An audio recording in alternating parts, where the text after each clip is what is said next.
Перейдем к изучению форматов, но перед этим немножечко статистики. Вообще YouTube находится на втором месте по количеству поисковых запросов после Гугла в месяц. То есть это огромная площадка с огромной аудиторией, при том, что там реально ищут определенные запросы постоянно. И мы можем оказаться и показываться данной аудитории. Если сравнивать с телевизионной рекламой, то можно сказать, что YouTube практически всегда по охвату и по цене видеорекламы он дешевле. При этом есть наблюдение, что чем возраст ниже, то есть прослойка 25-34 года, она дешевле, чем 25-44. Почему? Потому что более молодые, они более активные, они меньше смотрят телевидение. При этом мужчины особенно и чаще всего игнорируют телевидение, примерно заявляя, что вот, там ничего интересного, это потеря времени, мы за честную, правдивую информацию, мы за YouTube, и в основном больше сидят в интернете. Поэтому мужчины еще дешевле, чем женщины. Поэтому если у вас аудитория 25-34 и мужчины, то YouTube это как бы точно направление наиболее выгодное для видеорекламы. Почему оно выгоднее, почему дешевле? Потому что в прослойка возраста 25-34 самая массовая аудитория. Чем выше охват аудитории, тем дешевле сама реклама становится. И можно смотреть по статистике про рост интернет-пользователей в России. И сейчас это уже достигло, точнее это на 2017 год из статистики, что мы вытащили, 87 миллионов человек в возрасте от 16 лет. Обращаем внимание, то есть это не дети. И за последний год еще 3 миллиона пользователей прибавилось. То есть очень многие сидят, поэтому если говорить про видеорекламу, это сразу максимально переключаться нужно в сторону YouTube. Перед тем, как сейчас разбирать различные виды аудитории, настройки, таргетинга в видеорекламе, нужно понять общее. Вот представим, что у нас все это заполненное вокруг, это вот вся аудитория, которая сидит в интернете. При этом большой круг синий – это та аудитория, которую можно сказать, когда мы выбираем демографические данные. То есть, например, вот эта большая аудитория – это мужчины возраста 24-35 лет. И здесь еще такие более общие настройки. То есть мы можем выделить определенные сегменты по возрасту, полу, демографическим данным, но это будет все равно довольно большая аудитория. И она скорее будет больше для целей охвата.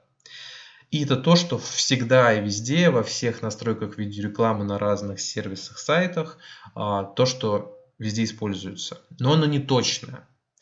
Дальше у нас есть аудитория, которая входит внутрь вот этой большой аудитории. Это белый круг.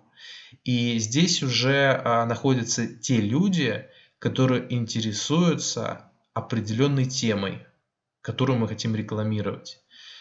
Что значит интересуются? Это значит, что они смотрят определенные сайты, вводят определенные ключевые слова, и Google постоянно наблюдает за данными людьми, их поведением, причем присваивается часто, если сидят с одних аккаунтов, мобильный присоединяется, определяется как один человек и с компьютером, если с одного аккаунта, и вот эта огромная машина Google, она распознает каждый шаг внутри действий, например, в браузере, потому что браузер отсылает Google информацию о действиях пользователей, такие партнерские соглашения существуют. И также, кроме этого, учитывается и то, какие человек посещает места, где он географически находится часто. То есть может система даже определить, что человек посещает там постоянно, регулярно одно и то же, например, кафе, или пользуется определенным сервисом. И на базе всей этой собранной информации можно определить, в данном случае по интересам, что человек интересуется там модой, покупкой определенных продуктов, там, продвижением в интернете, бизнес-тематиками и чем-то другим. И эта аудитория, она уже более узкая, но все равно она еще не относится к тем, кто прямо сейчас готов покупать и хочет. И Google стремится к тому, и YouTube, чтобы выделять ту аудиторию, которая в данном случае уже у нее возник спрос, и она уже хочет покупать. И потенциально готова покупать. Это уже красный круг, и он маленький, уже узкий, но он максимально подходит тем, как для того этапа, когда уже этим людям можно более впрямую предлагать продукт. И здесь находятся те, кто искали за последний день что-то по данной теме. То есть не в общем интересовались там за последние полгода там, или там путешествовали часто, да, интересуются путешествиями, а те, которые уже стали искать отели, заходить там на Booking, набирать ключевые слова конкретные, более, как это сказать, рекламные, продающие, то есть там цена, путевка, заказать. Это тоже на самом деле есть такое деление. И здесь Google для себя делает вывод, что человек сейчас заинтересован в том, чтобы куда-то поехать, например, там, путешествие, или еще что-то ищет по данной теме. И это аудитория уже заинтересованных пользователей. Причем Google собирает ее, ну как по их словам, именно прям вот люди, которые ищут в данный момент эту информацию. И вот из этой схемы у нас дальше вырастают все возможности таргетированной рекламы и аудитории, которую мы дальше будем сейчас изучать. Кстати, если вы впервые на канале, вы можете также познакомиться с нашим полным курсом по видеомаркетингу для бизнеса. Называется «Видеомаркетинг на виду». И на сайте ознакомиться и о чем курс, и записаться на тест-драйв всего за 99 рублей пока что. И посмотреть отзывы. И, в принципе, узнать, для кого и для чего предназначен данный курс. В первую очередь он предназначен для предпринимателей или людей, кто продвигает бизнес-компании в YouTube. И мы большой акцент делаем на стратегиях, инструментах, в том числе не только касающихся YouTube, но и использованию видеороликов для продаж, для воронки продаж, для сайта и других целей. И чтобы сейчас, наверное, нет смысла прям погружаться, вы скорее переходите, опускайтесь вниз и смотрите программу курса, развертывайте, что конкретно вы можете узнать. И вспоминаем, что наша задача влиять на движение клиента внутри получения спроса. И YouTube, изначально вообще видеореклама, она создана для создания спроса, то есть для узнаваемости. На том моменте, когда человек начинает рассматривать варианты, к кому обратиться, у кого купить. И она больше работает на охваты. И очень часто работает как первый шаг для узнаваемости, чтобы на втором шаге мы уже продавали, например, через другие виды рекламы. Но сейчас все больше и больше за счет новых инструментариев, разработок Google движется к тому, чтобы перейти на следующий этап, когда у человека уже сформировался спрос, его нужно обработать и уже предложить продукт. И есть уже определенные форматы, определенные аудитории, которые можно собирать для того, чтобы попасть на людей и максимально попасть на тех, у кого уже есть спрос. И сейчас задача нам понять, какие существуют аудитории в YouTube по возможностям таргетинга. То есть, что мы можем и как настроить, на какие сегменты аудитории, какими способами, для того, чтобы получить те результаты, добиться тех целей, которые мы хотим. Что у нас вообще есть?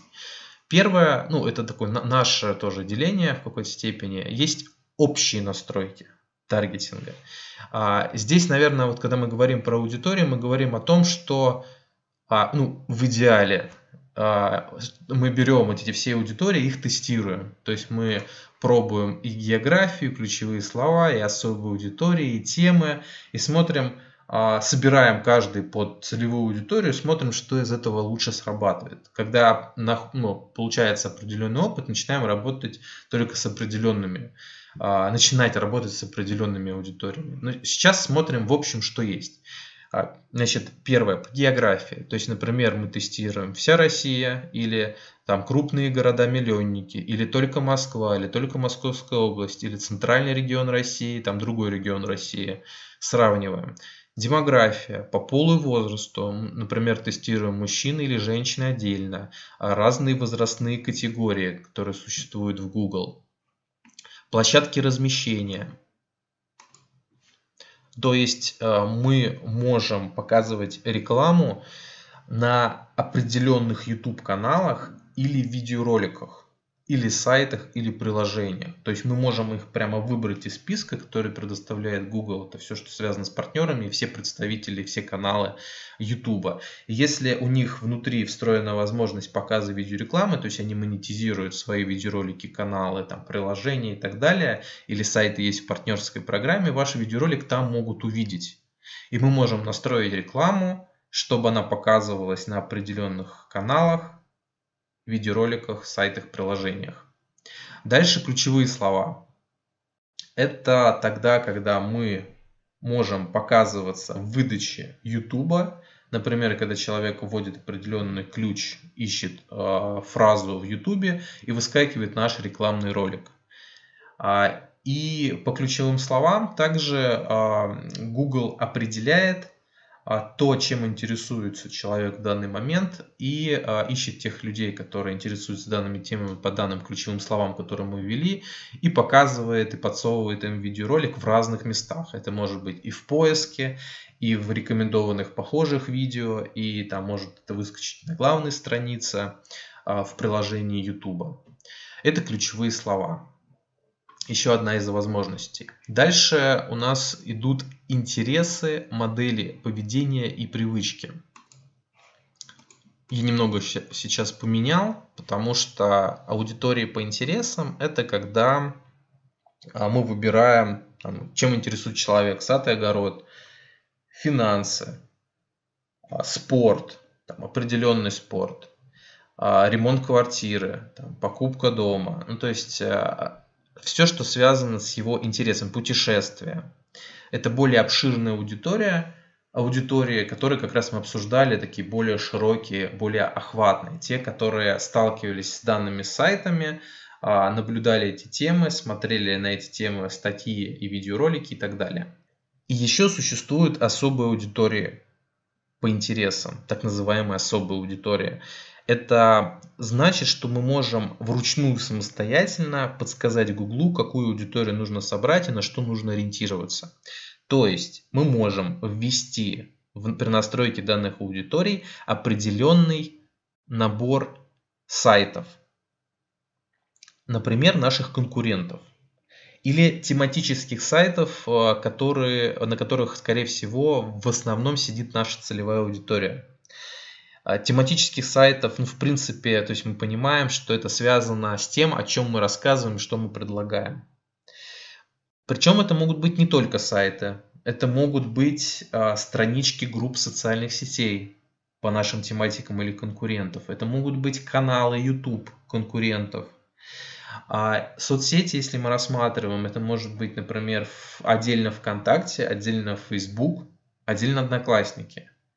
И собирая такую аудиторию, добавляя, например, список из 10 сайтов, мы подсказываем Google и говорим ему: смотри, вот мы тебе подсказываем, вот есть 10 сайтов, нужно показывать рекламу, аудиторию в среднем похожую на посетителей каждого из этих сайтов.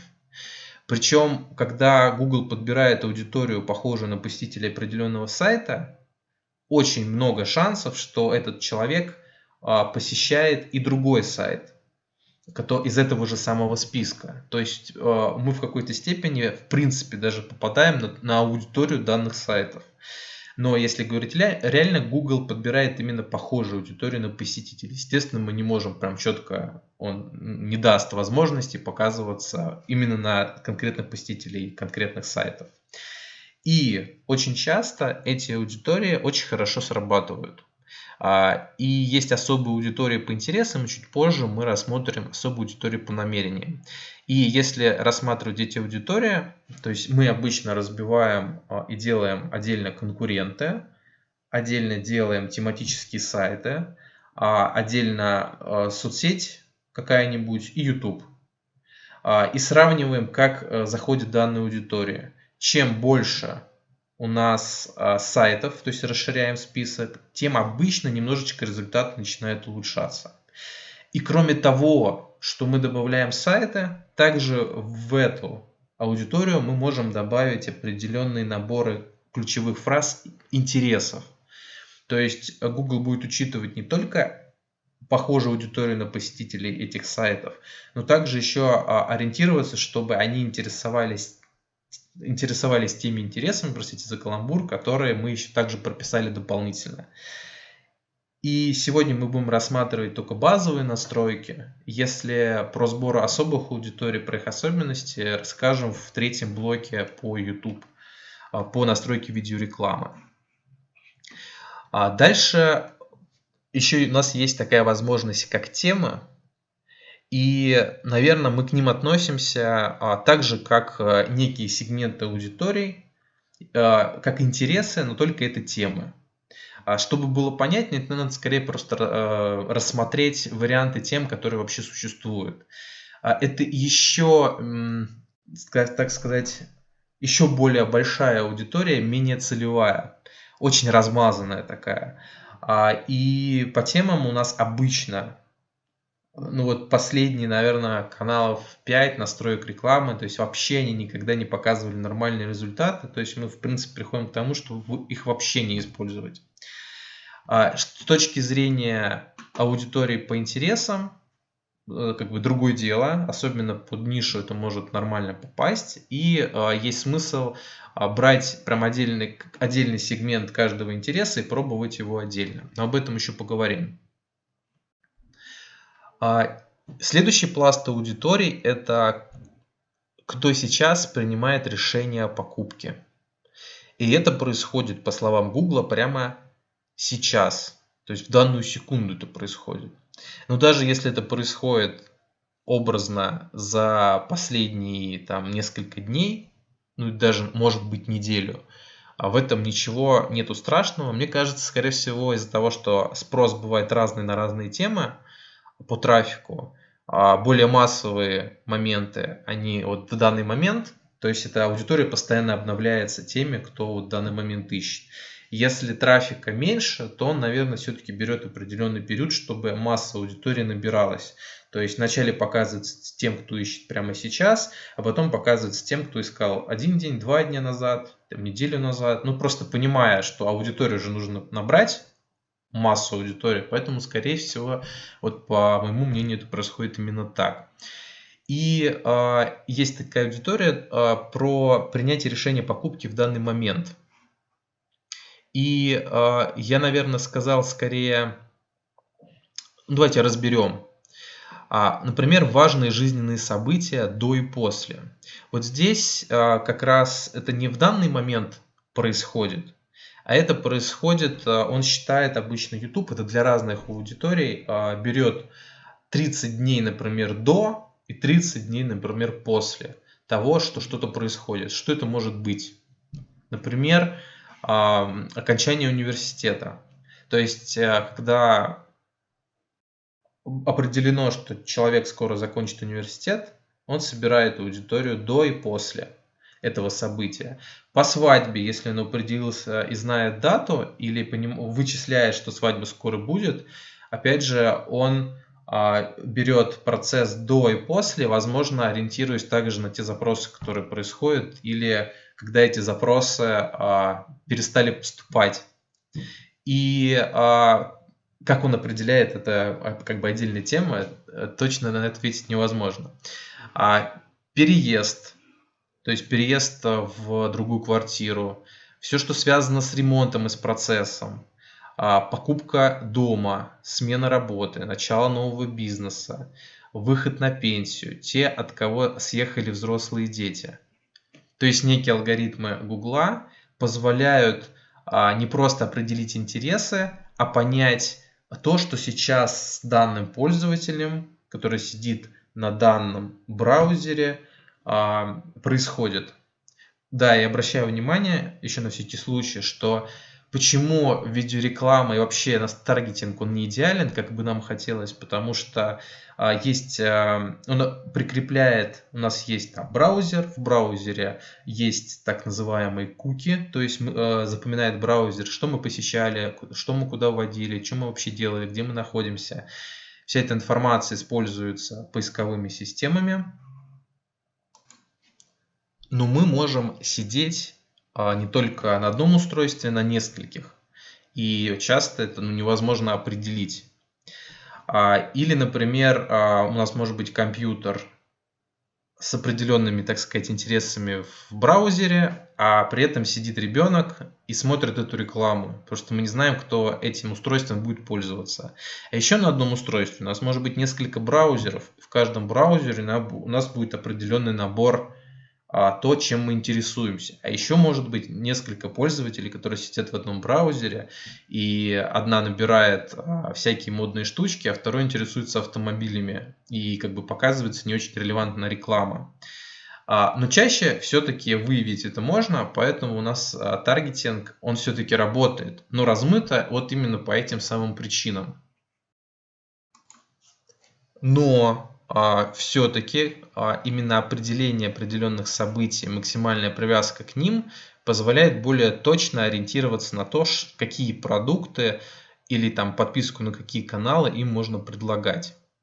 То есть для начинающих бизнесменов начало нового бизнеса, как организовывать бизнес с нуля, например, YouTube канал, понятно, по ремонту или покупка дома, это какие-то темы канала загородные, про загородную жизнь или продукты, связанные, там, не знаю, с мебелью или с каким-то обустройством, газификацией, отоплением домов и прочее, или продажей под ключ домов. То есть здесь каждому можно сделать привязку, и это интересные. То есть эти обязательно нужно просматривать при начале все возможности таргетинга. Это один важный жизненное событие. Дальше аудитории по намерениям.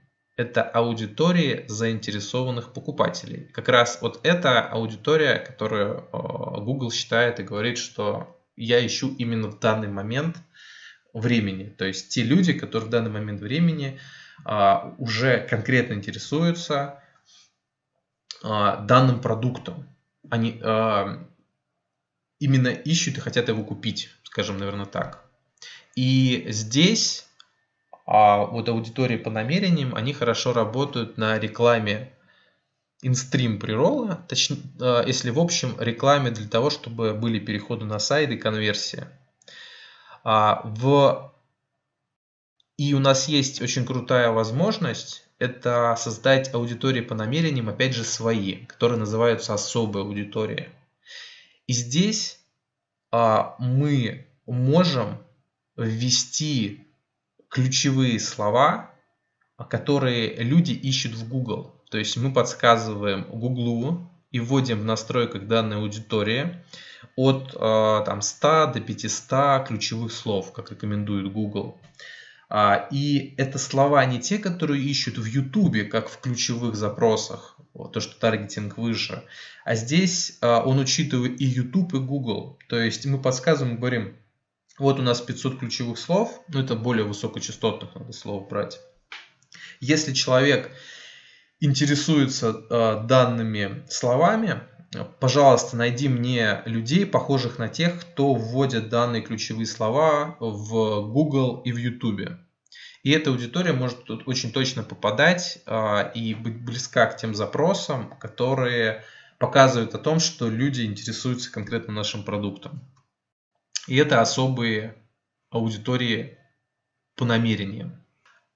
Похожие аудитории – это те аудитории, которые Google создает автоматически, о которых мы говорили. И это может быть то, что обычно используется, похожая аудитория на посетителей сайта, на аудиторию, кто смотрел видеоролик на YouTube. Все это похожая аудитория, которую тоже можно тестировать. И ремаркетинг. Ремаркетинг посетителей сайта, кто смотрел видео, канал, кто взаимодействовал, телефон, email и баннер. Про телефон и email есть возможность в Google Ads добавлять телефоны ваших потенциальных клиентов из определенных баз или существующих клиентов, чтобы показывать им следующий шаг, там, продавать. Но эта функция, она включается, если мы откручиваем достаточно много и большие бюджеты в Google Ads, и Google нам позволяет включить данную функцию. Она существует, только сразу она недоступна. И мы еще раз обобщаем то, что сейчас мы рассказали. Подробнее будет, когда мы пробежимся по настройкам рекламной кампании. Главное сейчас вот собрать общее понимание. То есть у нас есть интересы, привычки наверху находятся, более охватная аудитория.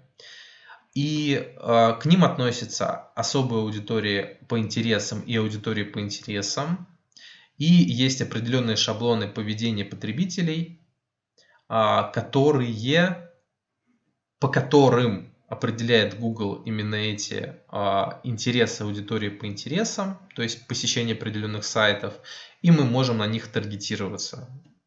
Дальше у нас мы переходим к следующему, более узкому этапу, когда уже у человека есть намерение. Почему так и называется аудитория? Когда он уже хочет что-то купить. И здесь у нас идут аудитории заинтересованных покупателей, аудитории по намерениям, особо аудитории по намерениям. Здесь используется история поиска в Google. И плюс здесь еще есть привязка к событиям. И там, когда человек уже совершил определенное действие, когда он уже был на сайте, когда он уже скачал приложение, когда он уже оставил контакт, но еще не купил, но он уже что-то сделал, действие, это еще более узкая точная аудитория, здесь мы можем уже их догонять и продавать еще более точно, четко. Это работает здесь ремаркетинг, списки mail и похожие аудитории.